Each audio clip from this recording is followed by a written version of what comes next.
Hey guys, আসসালামু আলাইকুম। তো আজকে তোমরা দেখতে পারবে কীভাবে সঠিকভাবে হেডশট লাগাইতে হয়। তোমরা সঠিকভাবে অনেকেই হেডশট লাগাইতে পারো না, যার কারণে কিন্তু তোমরা কমেন্ট বক্সে ফাটাই ফেলাও যে কে রে আমার মতো হেডশট খায় মারবা, সরি মানে হেডশট দিবা আর কি, সেটাই বলতে চাচ্ছিলাম। তো এরকম হেডশট দিতে হলে তোমাদেরকে আমার কাছ থেকে অনেক একটু গেম প্লে শিখতে হবে। তো এখানে দেখতেই পাচ্ছ আমরা চুদুর বুদুর করে এখানে নেমে গেলাম পিকের পর। তো পিকে নামার পর হেডশট মেশিন পেয়ে গেলাম ইউএমপি, এবং সাথে পেয়ে গেলাম মানে পদ মারানোর জন্য একটা ইউএম কি জানি ভিএসএস। তো এইটা দিয়ে আজকের খেলে ফেলবো পুরোটা র্যাঙ্ক ম্যাচ। তো এখন আমাদের টার্গেট হলো কিন্তু এনিমি খোঁজা। এখন কথা হচ্ছে কিন্তু হেডশট কীভাবে দিবা, ঠিক এইভাবেই দিবা, আমার মতো আন্দাজে টান দিবার লাগে যাবে। তো তোমার কথা হলো যে আন্দাজে দিলে তো সে একই কথা না, আন্দাজে দেওয়ার ভিতরে কোয়ালিটি আছে, মনের মধ্যে কনফিডেন্স নিয়ে আন্দাজে টান দিও, আলগোসর লেগে যাবে। কিন্তু এইম ঠিক রাখতে হবে। তোমরা যদি পদে গুলিয়ে মানে পদের দিক থেকে রাহে টান দাও তাহলে কিন্তু আবার হবে না, উপরের দিকে টান দিবা, হেডশট লাগবেই লাগবে। আর আমার মতো ব্রাজিলিয়ান শট যদি তোমরা শিখতে চাও তাহলে বেশি কিছু না, তোমাকে আর একটু মনে করো হ্যান্ডেল মারা চালাই করতে হবে, তা নাহলে হবে না। তো এইখানে আমার সাথে আছে ইউএমপি আর সাথে আছে টু শটার। তো এইখানে একটা একই এক শটে ডাউন হয়ে গেল।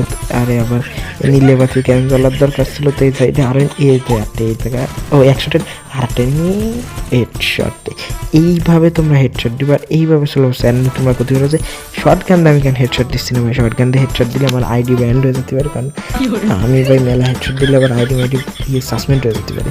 এই সাইডে আমি দেখতেছি কিং পেয়ে গেছি, হঠাৎ করে টুকুস করে মাথার পরে কিং চলে গেছে, আর উপরের একটা এনিমি করতেছে, কারণ কিং মারার শখ তো সবাই তাই না। তো এটা তো কি এইভাবে পাট্টাছে হেডশট মারার চেষ্টা করবো আমার মতো, কারণ আমি ভাই অনেক ভালো হেডশট মারতে পারি, সেটা আমিও জানি তোমরাও জানো, কিন্তু তোমরা একটু বটশট কমানি কমেন্ট বক্সে, তো সেই জন্যই আমার কোনো সমস্যা নেই। এই সাইডে দেখো না, দাঁড়াও আমি সোজাসুজি জিপ লাইন ধরে আলগোসলে আমার সাথে চলে যাবো, কোনো গোল টোল ফেলাবো না, কারণ ভাই এত দূর দিয়ে তোরা এমনিতে আমার কিছু পারবি না। রাতে কি বালের গান সান রাখছিলি, তাই তো কিছু বাল শিখতে এ ধরো সাইডে একটা এনিমি গেছে, তো এইটারে না আমি গাড়িতেই যাইতে হবে, গাড়িতে না গেলে হবে না, তুই সরাসরি গাড়িতেই ওরে ধরতে হবে। অ্যান্ড ওই জায়গার নামে কোন দিকে যায় এই বিষয়টা আমার খেয়াল করে রাখতে হবে, তা নাহলে তো হবে না।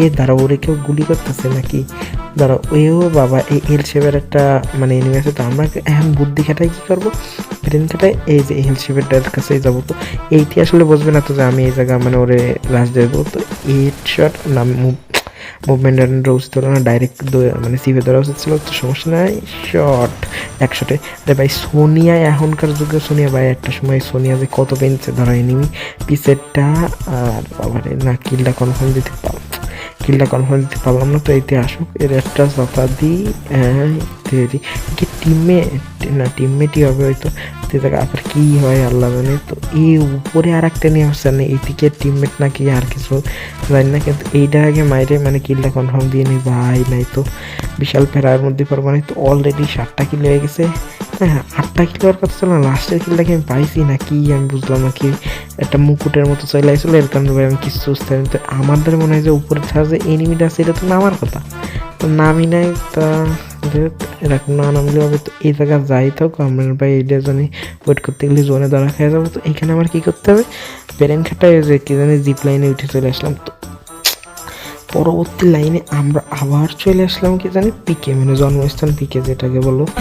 পিকে চলে আসার পর ওই জায়গায় কি জানি রিভাইভ পয়েন্টে রিভাইভ দিচ্ছে, কিন্তু ওইদিকে গেলাম না, কারণ উপরে যে এনিমিগুলো আছে ওইগুলো আমার চান্দি বান্দি ফাটাই গেলাম। তো এখানে ধরো ওই লঞ্চার না কি একটা আছে না, এ বাইরে পিছেতে তো তারপরে দেখো কেমনে কাটাইতে আবারও কিং দিয়ে দিচ্ছে। তো এইটারে আবার বসলে কিন্তু ভাই আমার প্যান ফাটাই দিচ্ছে পিছের, তো প্যানের জন্য মানে অনেক ড্যামেজ পাইছে গেছে। তো হেডশট, তো এইভাবে হেডশট দিলে ভাই কিন্তু অনেকে আমার হ্যাকার বলতে পারে। তো আজকে তোমাদেরকে সঠিক নামে বুঝলাম যে কীভাবে টান টুন দেবা, কীভাবে হ্যান ত্যান এরকম মানে বুং সুং করবো আর কি।